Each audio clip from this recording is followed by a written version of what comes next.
उत्तर प्रदेश में भारतीय जनता पार्टी अपनी राजनीतिक मजबूती बनाए रखने के लिए हर संभव प्रयास कर रही है, लेकिन हाल ही में संगठन के भीतर उठे सवालों ने पार्टी के लिए एक नई चुनौती खड़ी कर दी है। पार्टी पदों की नियुक्ति को लेकर धन उगाही के गंभीर आरोप सामने आए हैं, जिससे बीजेपी की छवि को गहरा धक्का लग सकता है। बीजेपी संगठन के खिलाफ उठी इस नई लहर की शुरुआत तब हुई जब फतेहपुर जिला अध्यक्ष मुखलाल पाल और कानपुर क्षेत्रीय अध्यक्ष प्रकाश पाल पर पदों के लिए पैसे वसूलने के आरोप लगे। इन आरोपों को लेकर भारतीय जनता युवा मोर्चा के पूर्व प्रदेश अध्यक्ष अजीत गुप्ता ने खुलकर बयान दिया।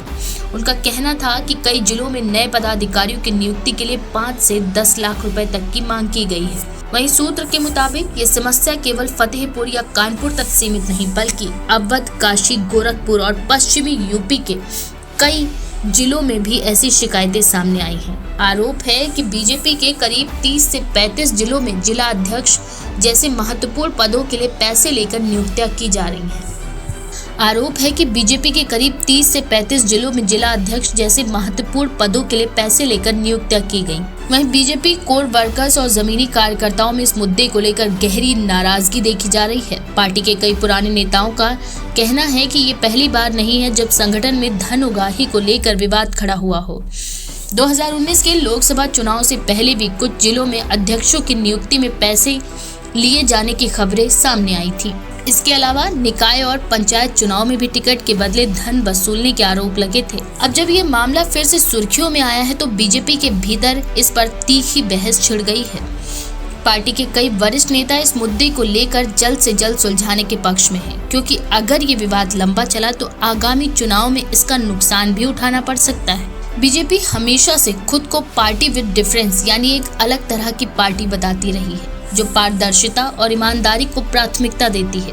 लेकिन जब खुद पार्टी के कार्यकर्ताओं ने संगठन के भीतर धन उगाही की शिकायत की तो ये छवि खतरे में पड़ गई। राजनीतिक विश्लेषकों का मानना है कि अगर बीजेपी इस मुद्दे पर जल्द कार्रवाई नहीं करती तो विपक्ष को इस पर हमला करने का खुला मौका मिल जाएगा। खासतौर पर समाजवादी पार्टी, बहुजन समाज पार्टी और कांग्रेस इस मामले को भुनाने की कोशिश कर सकती है। मामले की गंभीरता को देखते हुए शिकायतें दिल्ली में केंद्रीय नेतृत्व तक पहुंच गईं। पार्टी हाईकमान को यह अंदेशा है कि अगर इस मामले को जल्द नहीं सुलझाया गया तो यह आगामी 2027 के यूपी विधानसभा चुनाव तक बीजेपी के लिए एक बड़ा मुद्दा बन सकता है।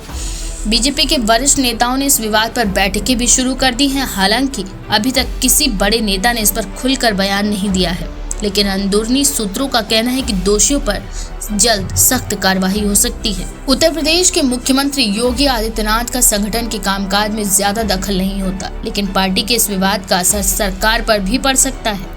योगी आदित्यनाथ भ्रष्टाचार के खिलाफ सख्त रुख अपनाने के लिए जाने जाते हैं। ऐसे में अगर संगठन में ही भ्रष्टाचार के आरोप लगते हैं तो यह उनकी छवि के लिए भी नुकसानदायक हो सकता है। विशेषज्ञों का मानना है कि योगी सरकार इस मामले में जल्द हस्तक्षेप कर सकती है। अगर संगठन को साफ करने के लिए कुछ कठोर कदम उठाए गए तो ये बीजेपी की छवि को सुधारने में मदद कर सकता है। वहीं बीजेपी नेतृत्व इस मामले में आंतरिक जांच शुरू कर सकता है। दोषी पाए जाने वाले पदाधिकारियों को पद से हटाया जा सकता है। अगर विवाद जल्द नहीं सुलझा तो आगामी विधानसभा चुनाव में पार्टी को नुकसान हो सकता है। उत्तर प्रदेश में बीजेपी के लिए ये विवाद एक बड़ी चुनौती बन चुका है। संगठन की विश्वसनीयता बनाए रखना पार्टी के लिए अब सबसे बड़ी प्राथमिकता होगी।